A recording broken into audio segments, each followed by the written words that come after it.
1531, Le Phénix, paru aux éditions Jourdan, est le premier livre de Thierry Jacquemin. C'est un livre qui parle d'histoire, mais qui aussi, dans un sens, fait référence à notre futur. 1531, Le Phénix, c'est une ode originale et décoiffante à la liberté. Thierry Jacquemin, avant d'écrire ce livre, vous faisiez quoi? Comme disait Diane Dufresne, mon possible. En fait, ce que j'ai fait, eh bien, j'ai commencé. Ma formation initiale, c'est ingénieur civil. Je suis ingénieur civil en électronique et en automatique. Et puis, assez rapidement, j'ai dérivé vers d'autres activités. Et je m'en suis toujours bien senti parce que c'est une manière comme une autre de découvrir le monde, de découvrir des autres métiers, de découvrir des autres personnes, de découvrir des autres cultures. Et ça, c'est passionnant, en fait. Tant qu'on peut apprendre, je crois qu'on ne vieillit pas trop ou pas trop vite. Et ça, c'est vraiment un élément passionnant, c'est apprendre. Et en changeant de métier régulièrement, j'ai pu apprendre très souvent. J'ai eu la chance de rencontrer des gens intéressants et qui étaient doués de capacités de pédagogue, donc d'apprendre des choses, d'apprendre une vision sur la vie, sur leur métier, sur les passions qu'ils avaient. Et ça m'a permis d'avoir une carrière très variée, qui ressemble finalement à un long fleuve pas du tout tranquille, et puis qui à 60 ans, m'a laissé avec l'envie de lancer un autre défi. Et en plus, face à une société qui bouge, et qui bouge dans un sens que je n'aimais pas tellement, je me suis demandé qu'est-ce que je peux faire, qu'est-ce que j'ai appris à faire qui pourrait être utile, et qui pourrait essayer de contribuer à ma petite dimension. Ce n'est jamais qu'une goutte, mais une goutte dans un fleuve, ça finit par faire. Ça finit par faire un fleuve. Et donc, qu'est-ce qu'il y avait moyen de faire pour contribuer à ce que la société que ma génération va laisser en héritage aux générations suivantes, leur permette de s'épanouir.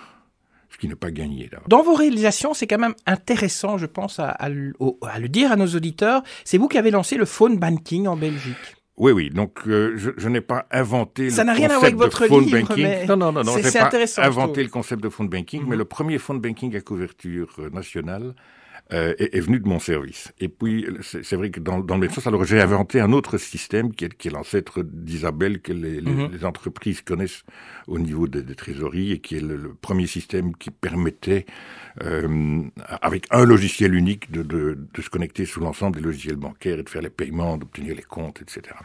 Et en fait, dans les bureaux de la banque où vous travaillez, il n'y avait que 4 ordinateurs pour le phone banking, vous m'avez dit. Pour le télébanking au départ, télébanking, oui. La première version, c'était 4 PC connectés à la main par des câbles. Et ils étaient connectés en croix et en carré, ce qui veut dire que quand il y en avait un qui était hors service, eh bien, il y avait un autre chemin alternatif qui s'est débloqué tout de suite. C'était du bricolage, mais du bricolage génial. Votre livre s'appelle 1531, Le Phénix. Quel a été le déclencheur pour l'écriture de ce roman? Il y en a deux, en fait. La première histoire, le point de départ, eh bien, il est très ancien, puisque quand j'avais une quinzaine d'années, j'ai eu la chance de tomber par hasard sur une étude généalogique, géniale et logique quasiment dans ce cas-là, parce que c'était très amusant, faite par un monsieur que je ne connaissais pas du tout, qui s'était intéressé à mon patronyme. Et dans ce qu'il avait écrit à la fin du 19e siècle, tout au début du 20e siècle, eh bien, il parlait d'un vieux texte liégeois relatant la mutinerie des Rivageois. Et disant que dans cette mutinerie des Rivageois, eh bien, il y avait toute une série de condamnés portant son nom, et comme par hasard son nom était le mien, eh bien, j'avais été intéressé, évidemment. Et donc, comme j'ai toujours été curieux, j'avais réussi à me faire procurer une copie de ce document qui existe encore à l'heure actuelle dans les archives de la ville, qui est écrit en vieux français, qui est écrit en 1532, c'est-à-dire l'année après les événements, à la demande du prince-évêque qui s'appelait Erard de la Marck. Et Erard de la Marck qui voulait avoir un document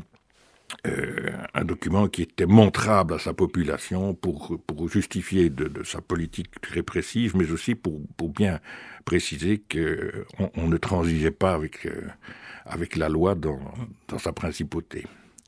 Et donc c'est quelque chose qui m'avait passionné, et je m'étais dit à l'époque, tiens, un jour j'en ferai quelque chose. Je me souviens qu'à l'époque j'avais contacté René Noumont, qui vivait encore bien sûr, et qui s'occupait d'articles régionaux dans le Pourquoi pas, qui était une publication très connue à l'époque. et qui m'avait dit ça peut-être que ça intéressera un jour quelqu'un, mais moi je n'ai pas le temps. Et puis à 60 ans, quand le moment est arrivé de se dire qu'est-ce que je vais faire maintenant, et que je me suis dit je vais essayer de contribuer, comme je le disais tantôt, à apporter mon écho au fait que la future société retrouve des valeurs et s'exprime dans un sens qui sera plus enthousiasmant pour les jeunes et qui leur donne plus de liberté, plus de possibilités d'exprimer leurs valeurs.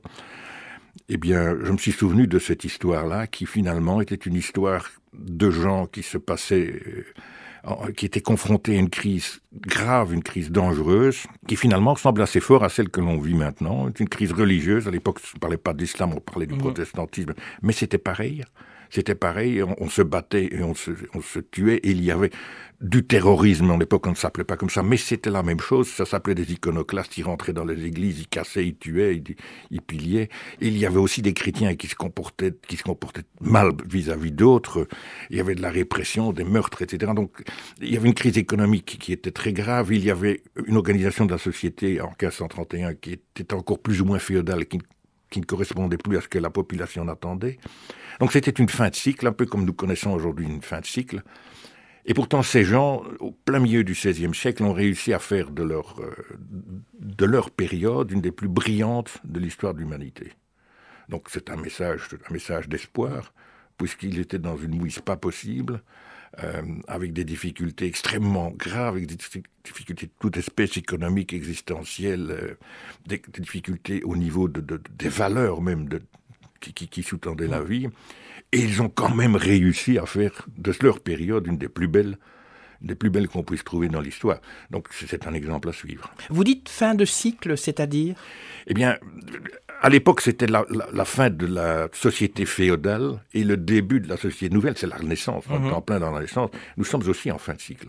Nous sommes aussi en fin de cycle parce que il y a eu un cycle qui a commencé avec les États-Unis à la fin de la Première Guerre mondiale, où les États-Unis ont pris très rapidement la position de gendarmes du monde.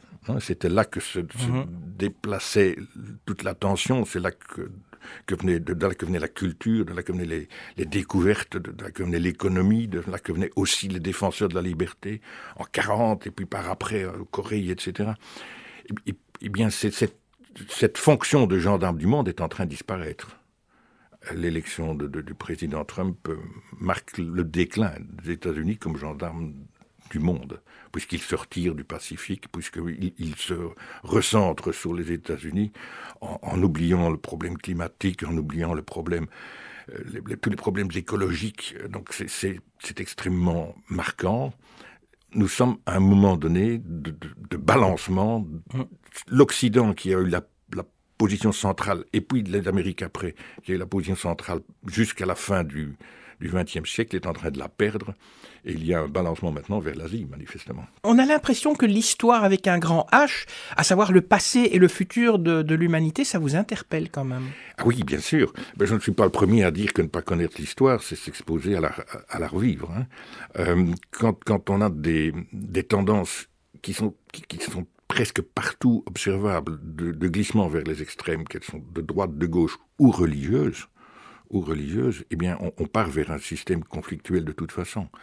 Et ça, c'est un grave problème. C'est un grave problème parce que si on veut bien regarder le principe de toute l'histoire humaine, c'est une évolution. C'est une évolution vers une harmonie qui est partagée par de plus en plus de monde. En fait, c'est ça l'objectif de l'humanité. C'est avancer vers une situation où un plus grand nombre de gens savent exprimer leur personnalité de manière indépendante, de manière libre, et savent en faire profiter l'ensemble de leur environnement.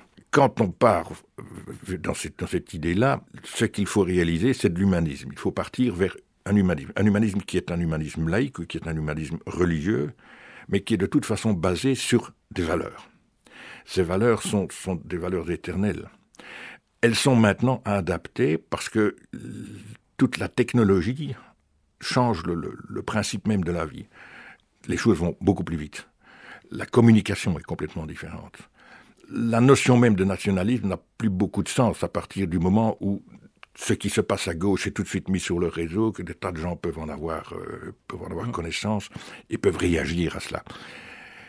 Il y a aussi une technologie qui change en matière de génie génétique. On va bientôt pouvoir éliminer la transmission de maladies génétiques. On va donc pouvoir dire, eh bien, l'hémophilie ou d'autres problèmes génétiques qui se transmettaient de famille en famille précédemment, on va pouvoir l'arrêter, parce qu'en intervenant directement dans la transmission des chaînes génétiques, on va pouvoir régler ce problème-là.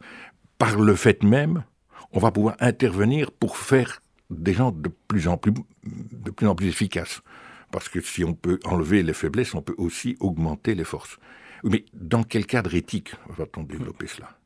Toute la question, c'est de se dire, nous sommes maintenant à une fin de cycle qui est manifeste, avec des valeurs qui commencent à manquer aux gens, parce que c'est aussi manifeste qu'il y a une réaction de plus en plus forte, de plus en plus nette, qui est minoritaire pour le moment, mais qui doit prendre sa place et qui doit s'exprimer par l'émergence d'une sorte de nouvel humanisme, d'un néo-humanisme, comme il s'est passé au XVIe siècle, et c'est pour ça que l'exemple de 1531 me plaisait bien.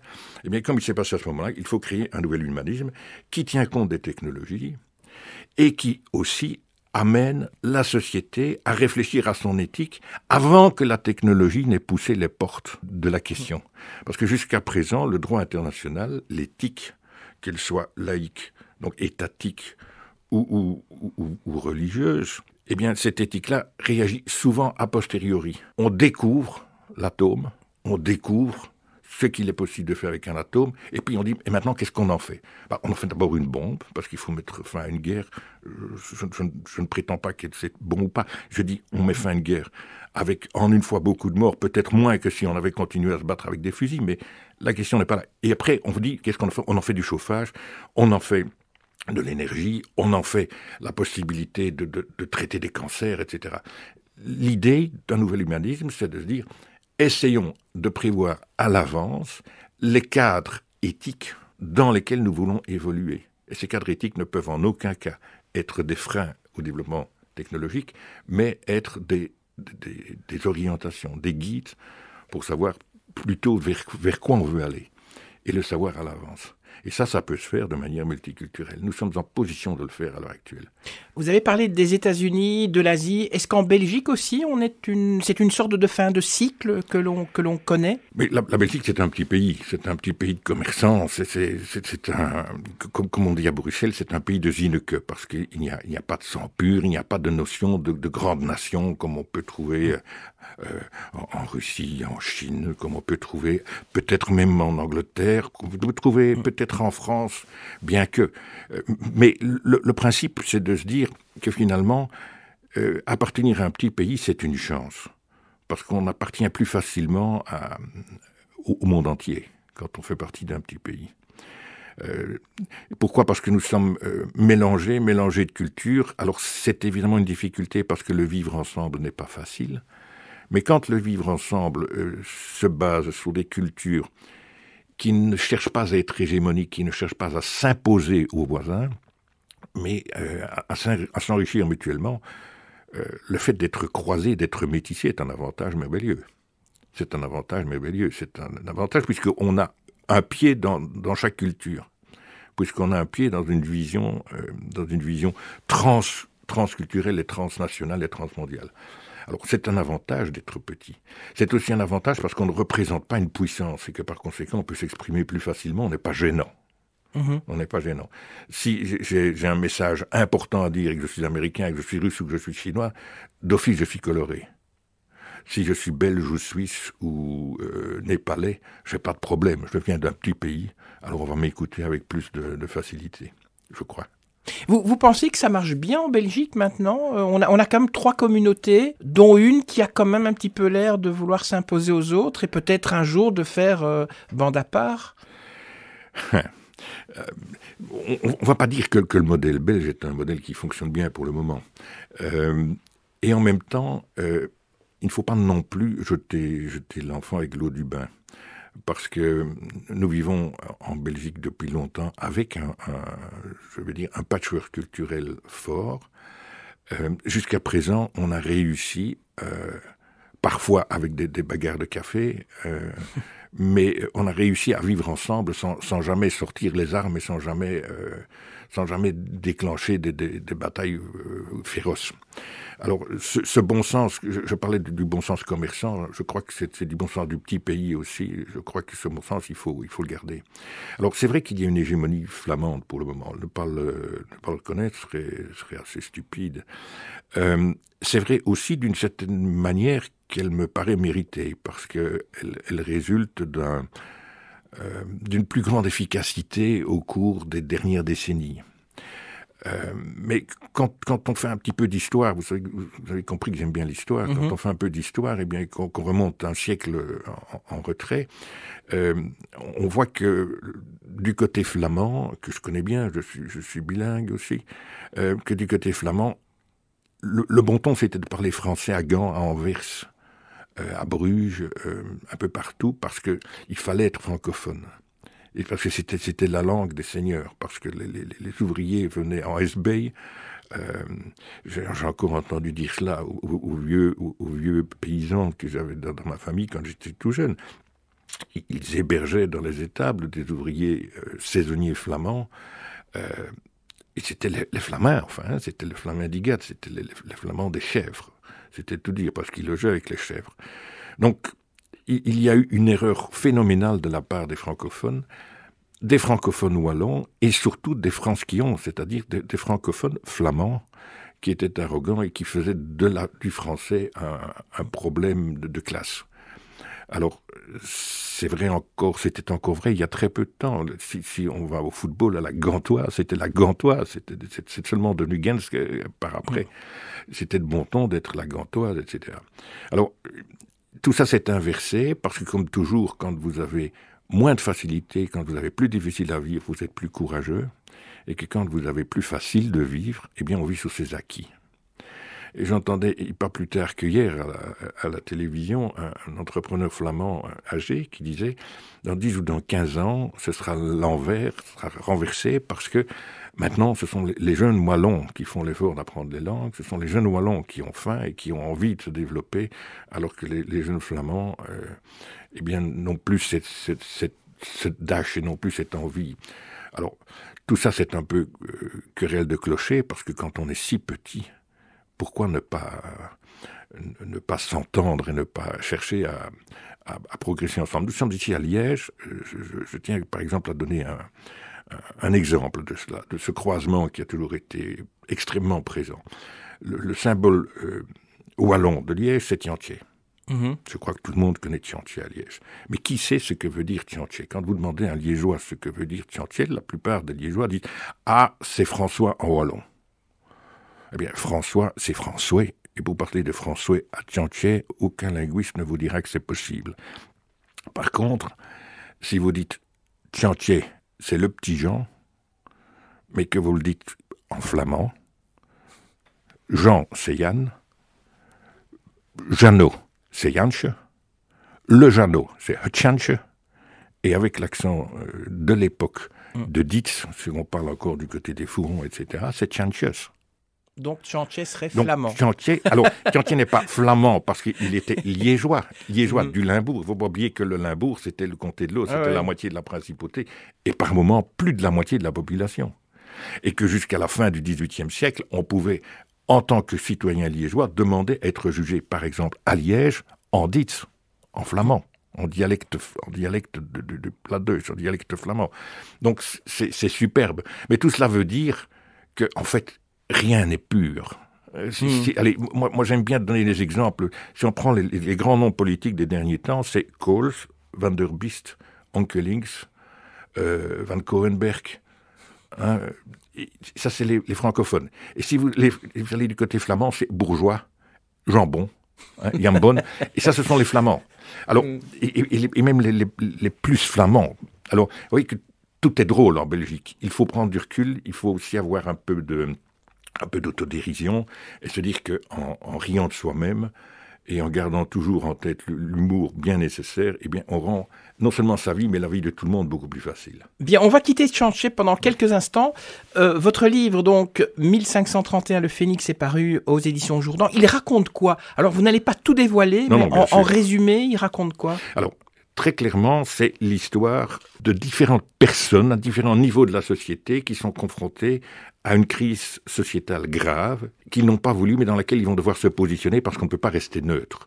Et cette crise, c'est la mutinerie des Rivageois. Alors nous sommes en Nouveau-Liège. Donc c'est un fait historique que votre livre raconte. Les Rivageois, c'est une notion que tout le monde connaît, c'est une grande école, c'est une rue, c'est un nom qui est connu de tous les Liégeois, mais rares sont les Liégeois qui savent d'où ce nom vient. Eh bien, les Rivageois, c'était les habitants des villages qui étaient plus ou moins en bord de Meuse, mais en amont de la capitale. C'est-à-dire Montagnier, Tilleur, Serein, Gemep, Flémal, Mons, le Val-Saint-Lambert, etc. Et ça allait jusque Anse, Croteux, etc., jusque le dessus des collines. C'était des villages, pour la plupart, de paysans. Et en 1531, ce sont des villages qui crèvent de faim, littéralement crèvent de faim, parce qu'il y a 3 ans de météo catastrophique, et puis il y a de la grêle. La seule année où ça donne l'impression de bien fonctionner, il y a de la grêle. Et cette grêle va jeter tout au sol. Et donc les gens meurent de faim, au propre et au figuré. Hein. C'est des crises comme on l'a connu au Darfour récemment, comme on l'a connu au Biafra, etc. Et ces gens se tournent vers la ville, qui leur donne l'impression d'être plus riches. C'est une impression. Mais il y a quand même quelque chose, c'est qu'il y a des réserves de grains, qui appartiennent, enfin qui sont gardées dans les silos du prince-évêque qui s'appelle Erard de la Marque, et ces silos sont à Saint-Tron. Alors Saint-Tron, c'est territoire liégeois, mais c'est une ville liégeoise, mais qui est entourée de terres appartenant aux Pays-Bas de Charles Quint. Et donc les Liégeois sont là avec, en plus, une situation très difficile pour le prince-évêque qui, soudainement, se trouve pris entre des territoires de Charles Quint, chef des Pays-Bas, et de Charles Quint, empereur d'Allemagne. Il vient de devenir empereur d'Allemagne. Et donc, quand Charles Quint veut aller d'un côté à l'autre de ces territoires, il doit traverser immanquablement ce petit pays liégeois, qui est embêtant, qui est indépendant. Et soit il le contourne et ça lui fait une perte de temps et une perte d'énergie énorme, soit il passe à travers. Et pour ça risque de mettre à mal la neutralité de la Belgique, qui, au demeurant, est une neutralité arrachée difficilement après le massacre et la destruction de Charles le Téméraire. Et donc, d'un côté, il y a ce chef d'État qui est un grand chef d'État, qui est Erard de la Marque, qui va essayer d'utiliser son grain pour négocier le maintien de l'indépendance de son pays, et qui, ce faisant, sous-estime la capacité de sa population à se révolter. Il y a la population qui va se révolter d'autant plus qu'arrivent des populistes, des gens qui, comme à certaines époques, comme encore maintenant, on en rencontre un peu partout, qui arrivent avec un message de « mais on reste gratis ». Hein. C'est facile. L'argent se trouve à la ville, l'argent se trouve dans les abbayes, dans les monastères, il faut aller le prendre. Et donc, on commence à rasier, on commence à attaquer toutes ces cibles qui sont d'abord faciles parce qu'elles sont isolées en campagne, et puis on se tourne vers la ville et on va essayer de prendre la ville d'assaut. Voilà. Et là-dedans, il y a des gens comme vous et moi, il y a des policiers, il y a des prêtres, il y a des commerçants, il y a des pauvres gens, il y a des ouvriers, et puis il y a les dirigeants qui sont pris dans cet embrasement et qui, chacun à leur manière, avec leurs valeurs propres, essaye de sauver ce qui peut l'être. 490 pages quand même, c'est quand même un gros roman oui. Passionnant. Donc je préviens nos auditeurs qu'ils pourront passer de bonnes soirées avec ce roman. Une dernière question, est-ce qu'il y a un message dans ce roman? Parce que c'est pas seulement une histoire, il y a un message là derrière. Oui. Le message, c'est qu'en fait, quand vous êtes dans une crise grave, la seule possibilité que vous avez de vous en sortir, c'est d'essayer de retrouver vos valeurs. Et ce sont des valeurs, il n'y a pas de moyen de transiger sur ces valeurs. On peut les appliquer de différentes manières, on peut les interpréter de différentes manières en fonction de sa culture, de son éducation, du moment dans lequel on se trouve, du fait qu'on a responsabilité sur d'autres ou pas. Mais dans la difficulté, quand vous ne savez plus quoi faire, il faut essayer de vous accrocher à quelque chose, et ce quelque chose auquel vous pouvez vous accrocher, ce sont vos valeurs. Et c'est ça qu'il faut essayer de retrouver. Et dans la situation du roman qui est ici présent, j'ai essayé de parler d'une valeur principalement, c'est pas possible de l'isoler complètement, mais une valeur a attiré vraiment mon attention, c'est la liberté. Que faisons-nous de notre liberté individuelle ? Alors c'est essentiel parce que si tout être humain doit avoir, c'est un droit inaliénable, doit avoir la possibilité d'exprimer sa liberté, il doit aussi en accepter la responsabilité. La liberté, c'est quelque chose que nous avons reçu, vous et moi, en héritage, les gens qui nous écoutent aussi, et ça nous donne peut-être l'impression que c'est un cadeau d'office, qu'on a ça comme on a deux jambes en naissant. Et c'est pas vrai du tout.